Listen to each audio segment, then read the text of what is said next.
Osama bin Laden was known as being one of the worst men to ever step foot on the earth in USA's eyes, but for many that believed in the same religion that he did, he was known as a hero. He was born in the year 1957 with the exact date still being determined. He is one of over 50 children of a millionaire businessman father, Muhammad. His mother was Aliyah Gaham.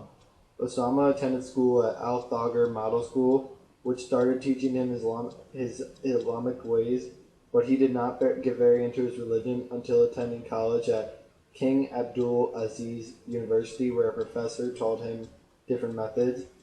Osama finally got his place in the Arab forces, ironically with the help from the U.S., when they started to fight against the Soviet forces in December of 1979.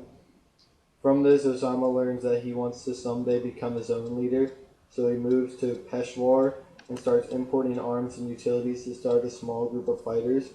Soviet forces finally dropped out, and Osama returns to Saudi Arabia as a hero, but he still was not a fan of the USA.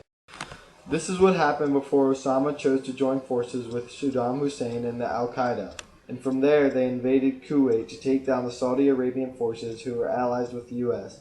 But it failed and bin Laden's citizenship was revoked, so he was forced to move to Sudan in 1991.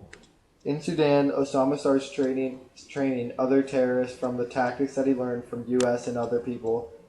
US hears about this and finally cuts off his expenses that he was paying the terrorists after he had received almost $400 million from his dad.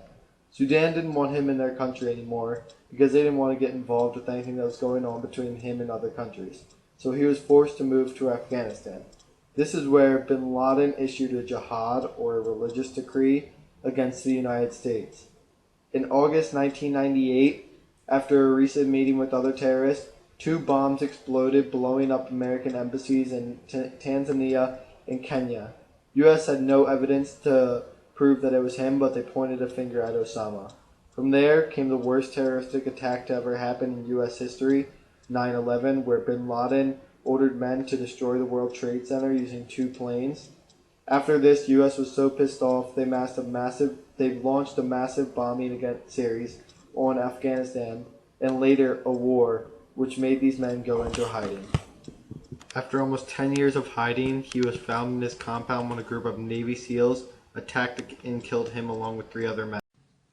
Tonight, I can report to the American people and to the world that the United States has conducted an operation that killed Osama bin Laden, the leader of Al-Qaeda, and a terrorist who's responsible for the murder of thousands of innocent men, women, and children.